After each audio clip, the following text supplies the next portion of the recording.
સુધી પહોંચી જઈએ છીએ કટોરા સુધી નથી પકડાતો, પણ બે આંગળ આપણે ટૂંકું પડે છે. સાધન માત્ર ભગવાનને પકડવા કામ નહીં લાગે. આટલું યાદ રાખજો. સાધનથી મહિલાઓ પ્રભુ પકડાતા નથી. તપ કરો, જપ કરો, 4 મહિના એકટાણ કરો, શ્રાવણ મહિનો ઉપવાસ કરો, જે કરો એ બધું સારું કરો છો. એ જમા લેવામાં આવે છે, વાંધો નથી, પણ એનાથી કનૈયો પકડાતો નથી. પણ મૈયાએ પકડ્યો ને, એ પકડ્યો ખરો મૈયાએ, પણ પ્રભુ સ્વયં પકડાયા પ્રેમથી. મૈયાના બોલડાથી નહીં, ભગવાનને ઈચ્છા થઈ હવે મારી માતાને ક્યાં સુધી દોડાવો, એટલે ઠાકોરજી પ્રેમથી પકડાયા. પકડવા છે તો જરૂરી આપણે બધાએ. જ્યાં સુધી પ્રભુ પકડાશે નહીં, પ્રભુને પકડી તમે બાંધશો નહીં, ત્યાં સુધી તમે માયાના બંધનમાંથી છૂટશો નહીં. જો છૂટવું હોય તો ભગવાનને બાંધવા બહુ જરૂરી છે. ભક્તના પ્રેમની આગળ ભગવાન તનો વશ બની જાય છે. પ્રેમની આગળ એટલા બધા પરાધીન બને બંધનમાં આવે છે. સુરેન્દ્રનગરની નજીકમાં નાનું ગામડું છે લીંબલી. લીંબડી નહીં ભાઈ, શહેર છે લીંબલી. ત્યાં એક ભક્ત હાથમાં રહેતો હતો. એને ભક્ત તરીકે જ ઓળખજો. એની જ્ઞાતિ જાણો તો તમને આંચકો લાગે. વલિચ્ય ભૂદેવ નહોતા. એનું નામ હતું સદરામ.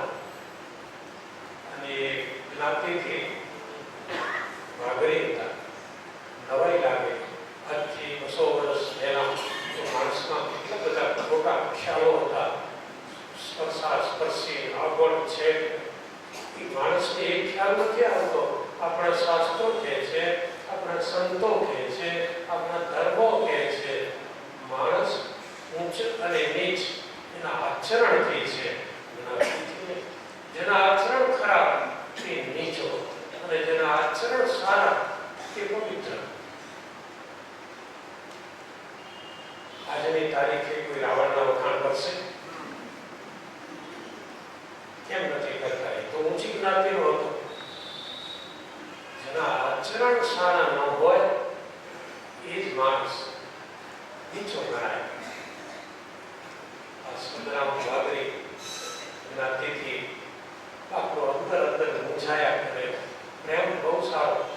ભક્ત આત્મા અંદર ને અંદર મૂંઝાયા કરે. આખી જિંદગી જશે ને મારી ઈચ્છા પૂરી નહીં થાય. આ બધાને ઘેર સ્વામિનારાયણ ભગવાન પધારે છે, બરોબર પધરામણી પધારે છે. હું જોઉં છું, હું જાણું છું, હું સાંભળું છું. બધાને ઘેર પ્રભુ પધારે છે. હું કઈ રીતે કહી શકું મારે ઘેર પધારો? આખી સભા મને ગાળો દે. શું બોલું એ બોલે છે. શરમ આવે છે? તને ભાન છે મહારાજને બોલાવે તારે ઘેર? બધા મને આવું કે મનમાં મૂંઝાય. ભૈયાનો પ્રેમ સાચો અખંડ રટણા આપ્યા કરે, માળા ફેર્યા કરે. રાત્રે પોતાના ખેતીના કામથી પરવારી પાછો માળા જપે. એ પ્રભુ મેં સાંભળ્યું હતું મૂળજી શેઠને ઘેર મહારાજ પધરામણી પધાર્યા હતા. જય જય જય જય થાય છે. ત્યાંથી એક બારનો પકડ્યો રાતના 11 વાગે. એનો કુંભારનો દરવાજો ખટડ ખટડ ખટડ પકડવા માંડ્યો. રાતનો કોણ આવ્યો હશે? ઘરમાં કુંભાર અંધારું. એ વખતે કેવું વીજળી હતી, ચાંપ પાડો જ્વાળ થાય. અને એમણે જે કાંઈ હશે સાધન એનાથી દીવો પ્રગટાવ્યો. આ બહાર અંધારું, આવનાર કોણ છે શી ખબર? દીવો પ્રગટાવ્યો, મોઢું તો દેખાય કે કોણ છે. દીવો પ્રગટાવ્યો અને જ્યાં થાંભલો ખોલ્યો કુંભાર સ્વામિનારાયણ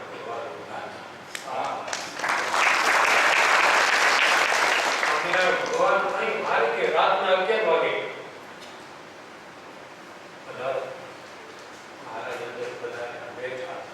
સંગ્રામ, ચિંતા ન કરતો, ગભરાતો નહીં, કઈ તૈયારી માટે કઈ મૂંઝાતો નહીં. તારા પ્રેમના બંધનમાં અમે બંધાયા છીએ. તું અખંડ પ્રેમથી ચિંતન કરતો હતો કે મારે ઘેર ભગવાન કઈ રીતે આવે ન આવે. જિંદગી મારી એળે ગઈ. મારા ઘરમાં સ્વામિનારાયણ ભગવાનના પૂજન ક્યાંથી થાય? યાદ રાખી લે, અમે બીજાને ઘેર પધરામણી કરવા જઈએ છીએ ને તો ક્યાંય થોડા ક્ષણ એટલે કે 10 મિનિટ કે 5 કલાક કે ક્યાંક કલાક ક્યાંય 2 કલાક તારા કુબામાં આખી રાત જરૂર કરીશું. આખી રાત સ્વામિનારાયણ ભગવાન અને સદરામ ભક્તે વાતો કર્યો. આમ થઈ ગયું.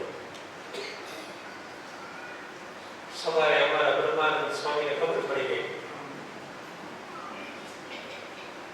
સ્વામિનારાયણ ભગવાન ક્યાં છે. સંતોને ખબર પડી. ઘરમાં તમે સાકરનો ખાંડનો ડબ્બો ક્યાં રાખ્યો છે એ છોકરાને ખબર ન હોય પણ ખીજો ખબર પડી જાય. એ ગમે તે પહોંચી જાય, ગમે ત્યાંથી. પરમાત્મા ક્યાં છે ને સંતોને ખ્યાલ આવી જાય. સ્વામી આવ્યા. મહારાજ તમે નહીં ગજબના છો પ્રભુ. જેને ઘરે રજની તમે જાગ્યા, કોણ હતી તેની જાથરડી. આખી રાત જેને ઘેર બેસી રહ્યા, કોણ હતો એ તમે ચિંતા જ ન કરી? તમને શંકા ન થઈ કે આ બધા અમારા ભક્તો બધા કંઈક કહે છે? બ્રહ્માનંદ કહે સંશય થયો નહીં. ધન છે તમારી છાતરડી, ધન છે તમારી છાતીને. છાતીદાર ભક્તનો પ્રેમ સાચો હોય ને તો ભગવાન બંધાય છે, એનું આ ઉદાહરણ છે. આવી રીતે બંધાય છે પ્રેમથી. યશોદાજીના બંધનમાં પ્રભુ આવ્યા. દોરડું લપેટ્યો. પ્રભુ કૃપા કરે તો બંધનમાં આવે, નહીં તો તૂટી જાઓ ને મરી જાઓ તો બંધનમાં નહીં આવે. તમને ખબર છે અમારા ચાંદભાઈ હતા સૌગરી ઋષિ, ખ્યાલ છે? ચાંદભાઈ એટલે મહાત્માજી હતા. મહાત્મા સૌગરી પાણીમાં બેસીને તપ કર્યો. કેટલા વર્ષ ખ્યાલ છે? પુરાણની ભાષાને પકડી રાખો તો 60,000 વર્ષ. અને તમારા મનમાં કદાચ આંકડો ફિટ ન બેસે તો મીઠા વાત કરી એક રાખો તો કેટલું? જિંદગીના 60 વર્ષ સુધી એટલું તો માનો. ક્યાં બેઠા? પાણીમાં બેઠા. માછલા બચકા ભરી ભરીને ચામડી ખાઈ ગયા. પણ સ્વપ્નમાં પ્રભુના દર્શન ન થયા. આખી જિંદગી ક્યાં ગઈ? સાધનની કોઈ વેલ્યુ નથી કાપા. અને હળી ગયા ચામડી પાણીમાં હળી ગઈ. માછલા બચકા ભરી ભરી લોચા માછલા ખાઈ ગયા. આવા શરીરે એને છાપામાં જાહેરાત આપી કન્યાની જરૂર છે. મણીની નહીં હોય તો ચાલશે. જાહેરાત આપી એટલે શું ખબર છે? આ કોઈ ખોટી વાત નથી, ખાલી ભાષા અત્યારે છે. માનદાતા રાજાને ત્યાં 50 દીકરીઓ હતી અને એનો સ્વયંવરની જાહેરાત આવી. જે રાજવી દરબારો હતા ને, કુમારો નવયુવાનો સજી ખજીને પાંડરા ઊંચા ઘોડામાં હાલી લાઈનસર બધા બેઠા સ્વયંવરનો. અને એ લાઈનમાં સૌ કરી બેસી ગયા. 60,000 વર્ષ તપ કરનાર મનમાં હજુ આ જ પડ્યું નીકળ્યું નહોતું. પછી ક્યાં આવે ભગવાન?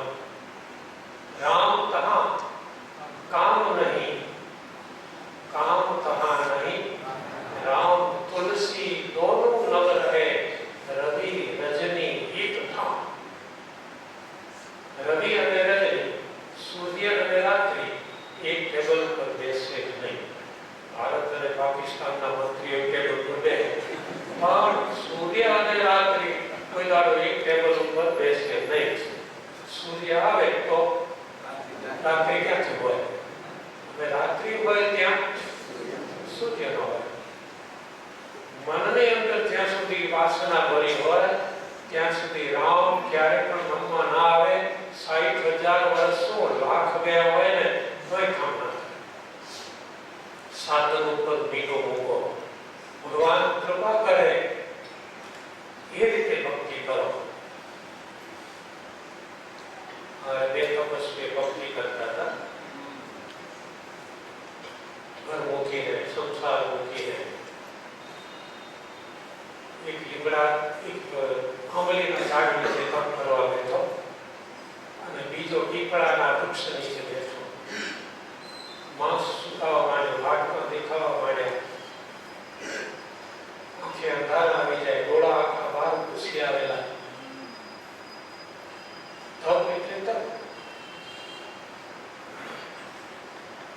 નારદજી ત્યાંથી પસાર થયા. આ બંને ઓળખે નારદજીને, કોણ ન ઓળખે? નારદજી અમે 100 વર્ષથી તપ કરીએ છીએ. બીજો કહે છે મને 98 ત્યાં અહીં તપ કરું છું. ભગવાને દર્શન ન દીધા. પ્રભુ હજુ અમારા હૈયામાં પ્રગટ્યો નહીં.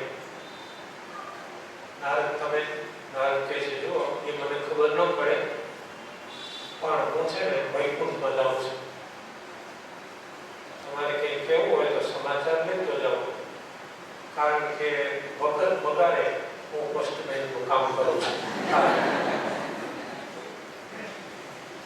તો પછી તમે વૈકુંઠ નાથને પૂછતા આવજો ને ક્યારે દર્શન દેશો. હા, એ કામ જરૂર કરીશ. નારદજી બધા દાડા વૈકુંઠમાં રહ્યા, પછી પાછા આવ્યા એટલે પેલો પીપળા વાળો મળ્યો. નારદ આ ઘેર તમારો પ્રશ્ન પૂછ્યો. શું કહ્યું ભગવાને? ભગવાન તો કહ્યું છે કે હું ક્યાં ગભરાવું છું. શું કહ્યું છે? તો જે વૃક્ષ નીચે તપ કરે છે એ વૃક્ષના જેટલા પાંદડા છે કેટલા વર્ષ જશે પછી હું તને દર્શન આપીશ. પીપળા વાળો તો હિંમત હારી ગયો. કેટલા વર્ષો કાઢવાના? મારી નાખ્યા. ચાલો ત્યારે ઘેર જઈએ, બીજું શું? હિંમત હારી ગયો. રસ્તો પકડ્યો. પછી આંબલી વાળા પાસે આવ્યા. આંબલીમાં તો પાંદડા બહુ હોય છે, સૂક્ષ્મ પાંદડા. પીપળામાં હજારો હોય તો આંબલીમાં લાખો પાંદડા હોય. નારદ ભગવાનને શું થયું? થાકી ગયા છે? નહીં, થાકી ગયું છે. પણ ભગવાને કઈ કહ્યું હોય બોલો, તમે નહીં સાંભળી શકો. નહીં, જે હશે સાંભળે છે. પેલો નાહી ગયો અગર બાજુવાળો, એ જે કર્યું હોય તમે મને સાચું હોય કહો. તો જો વૈકુંઠાધિપતિ નારાયણે ચોખ્ખી ભાષામાં કહ્યું છે, શુદ્ધ ભાષામાં કહ્યું છે કે તું જે વૃક્ષ નીચે બેઠો છે એ વૃક્ષના જેટલા પાંદડા છે એટલા વર્ષ વીતી જાય પછી ભગવાન તને દર્શન આપશે. હે, તો મુદત તો બાકી થઈ ને. ભગવાન મને દર્શન આપશે એ તો સિક્કો લાગ્યો ને. આ લાગ્યો, કૂદવા માંડ્યો અને નારાયણ આવીને ઉભા રહ્યા ત્યાં.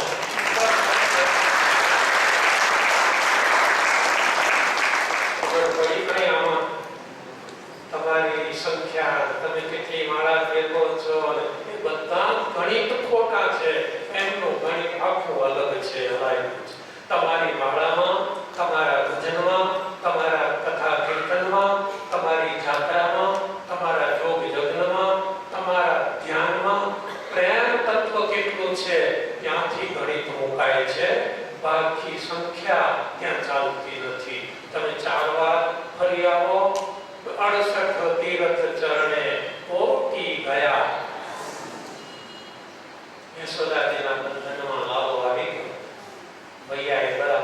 જેવો બાંધ્યો. ભગવાન કૃપા કરે ને તો તરત દર્શન આપી દે, અને બાકી તો પાંદડા ગણવા બેસવાનો મેળ નહીં પડે. વિચાર જેવી કથા છે. મૈયાએ લાલાને બાંધ્યો, ભગવાને બંધન સ્વીકારી લીધું.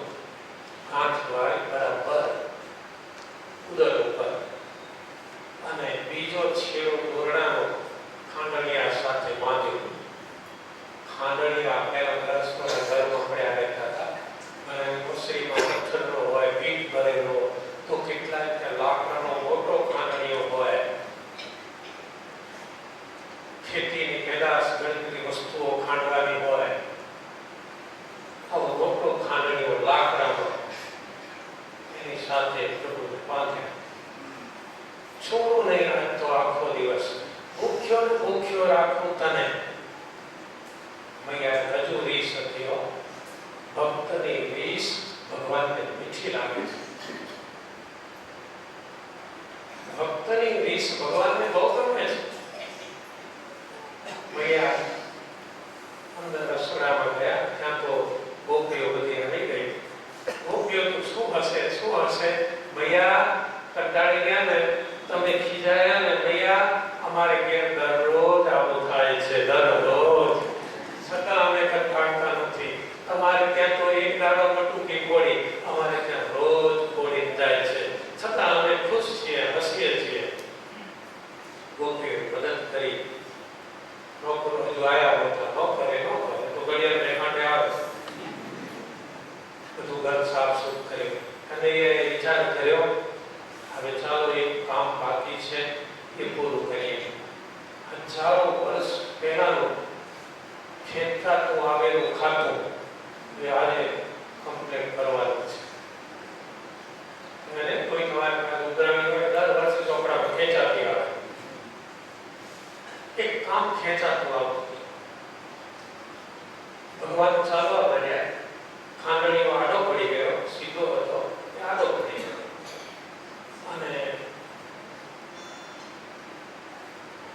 યશોદાજીના આંગણાના છેડે મોટા બે વૃક્ષો હતા, થડથી જોડાયેલા, ઉપર જુદા પડેલા. આમાં બે વૃક્ષો, એના થડ વચ્ચેથી માણસ આવ જાવ કરે એટલી જગ્યા. એ વૃક્ષનું નામ હતું યમરાજ. અને એ ચાલતો એ વૃક્ષ વચ્ચેથી નીકળ્યો. ખાંડણીઓ આડો હતો એટલે ભરાયો. અને પ્રભુએ લીલા વિસ્તારી બળ કર્યું, અને કણેરાટી કરી, અને અવાજ થયો, અને બે વૃક્ષો એ સાંભળ્યા. વૃક્ષો તો ભણ્યા, પણ એમાંથી બે દેવતાઈ પુરુષો ઉત્પન્ન થયા. એ દેવ આકૃતિ વાળા દેખાતા બે માણસો ઉભા થયા આ વૃક્ષમાંથી. પગે લાગ્યા. કોણ તો? કોણ છે? ભગવાન. નારદજીનો શાપ મને થયો. વાત એવી હતી, કુબેર ભંડારીના બે દીકરા નળ અને મણિગ્રીવ બહુ ઉદ્ધત હતા. જુવાન હતા, સંપત્તિ હતી, કોઈની શાળાદારી નહીં. ફેલ વર્તે, ગમે એમ વર્તે, ક્યાંય પણ મર્યાદાની વાત નહીં. બેફામ મર્યાદા વિહીન આચરણો કરે. ઉદ્ધતાઈ. એક વાત યાદ રાખવા જેવી છે, ક્યાંક વચ્ચે યાદ આવી જાય કેમ બનાવું છે. બચપણમાં શાળા બોલાવી ન જોઈએ. શાળા એટલે સ્કૂલ. બચપણમાં શાળા ભૂલાવી ન જોઈએ. જુવાનીમાં તાળા ભૂલાવા ન જોઈએ, અને વૃદ્ધાવસ્થામાં માળા ભૂલાવી ન જોઈએ.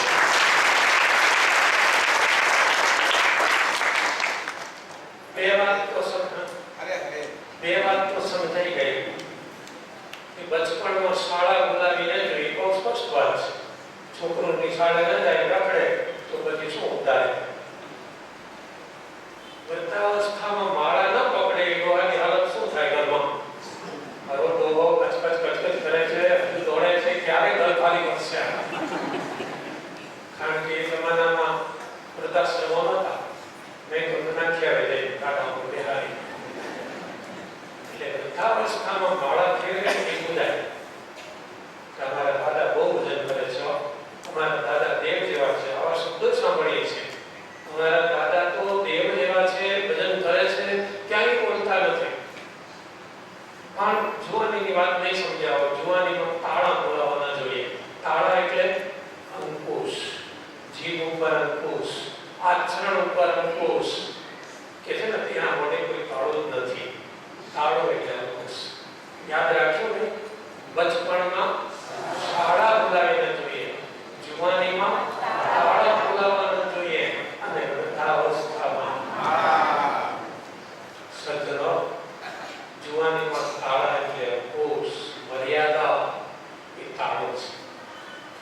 આચરણમાં કે વાણીમાં કોઈ તાળો નહીં, બેફામ નાચતા હતા, ભયંકર મર્યાદા વિહીન.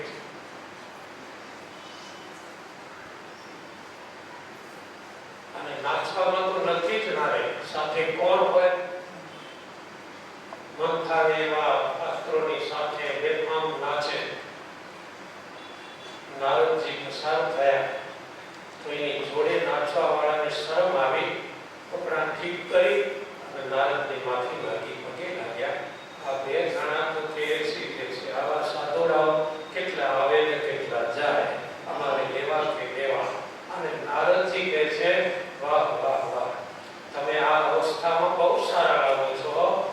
તમને જોઈને મને તો વૃક્ષનું થડ યાદ આવે છે. જાઓ તમે બંને વૃક્ષ બની જાઓ. ગજબ છે સાધુની શક્તિ. જાઓ વૃક્ષ બની જાઓ, ઝાડ થઈ જાઓ. હવે સીધા થયા. માફ કરો, માફ કરો વાળી ઘેરથી ખાવા. પહેલા ક્યાં ગયો તો, હવે આવ્યો. માણસ છે ને ચમત્કાર સિવાય નમસ્કાર કરતા જ નથી. પહેલેથી નમતા હોત તો આ દશા થાત. કંઈ ભૂલ થાય તો માફી માંગતા શીખી લો. આ મારી ભૂલ છે. ભૂલ સ્વીકારે ને એ મોટો બને. તમારી પોતાની ભૂલ હોય તો સ્વીકારી લો, તો દંડ ન થાય. ડ્રાઈવરે એક્સિડન્ટ કરેલો અને બધા રિપોર્ટ પોલીસના ડ્રાઈવરનો વાંક હતો. કેસ થાય. જજે પૂછ્યું ડ્રાઈવર, બોલી દે, સાચી વાત કહી દે, તારો વાંક હતો. ના સાહેબ, ના નામદાર, મારો કઈ સાચું બોલીશ ને તો તને રાહત થશે, તને ફાયદો થશે. સાચું બોલીશ તો. નામદાર, મારો કોઈ વાંક નતો, હવે પાર્ટીનો વાંક. સારું. અને બરાબર અભ્યાસ કરીને જજે કર્યું. 6 મહિનાની જેલ અને 10,000 રૂપિયા. નામદાર મરી ગયો, થોડી રાહત આપો. રાહત માટે તો તને તક આપી હતી સાચું બોલવાની. રાહત માટે તો તક આપી હતી. સાચું બોલ્યો હોત તો સજામાં ઘણી બધી રાહત મળે. ભૂલ થાય અને સાચું બોલીને માફી માંગો ને તો ઈશ્વરીય સજામાં ઘણી બધી રાહત મળે.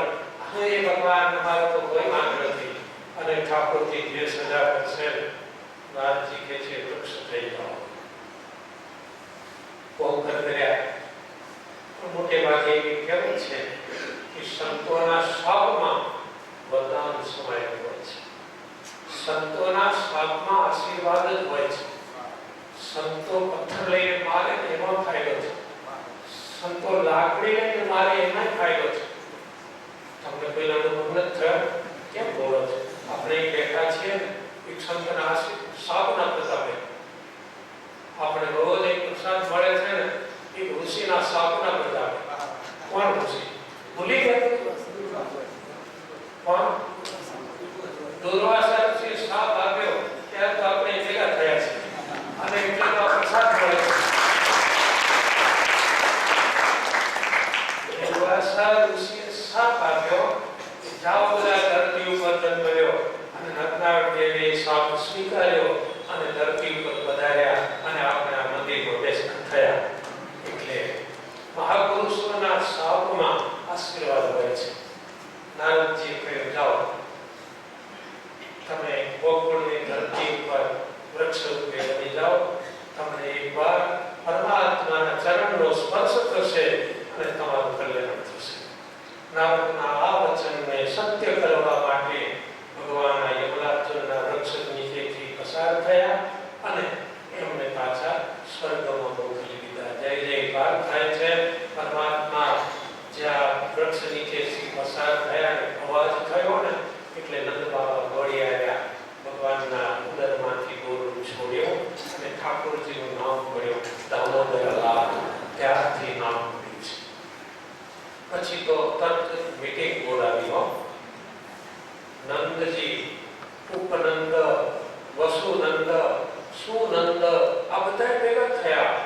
ત્યાં ગોકુળમાં તો આવા ઉપદ્રવો થયા કરે છે. પૂતના આવી, તુણાવર્ત આવ્યો, સપ્તાસુર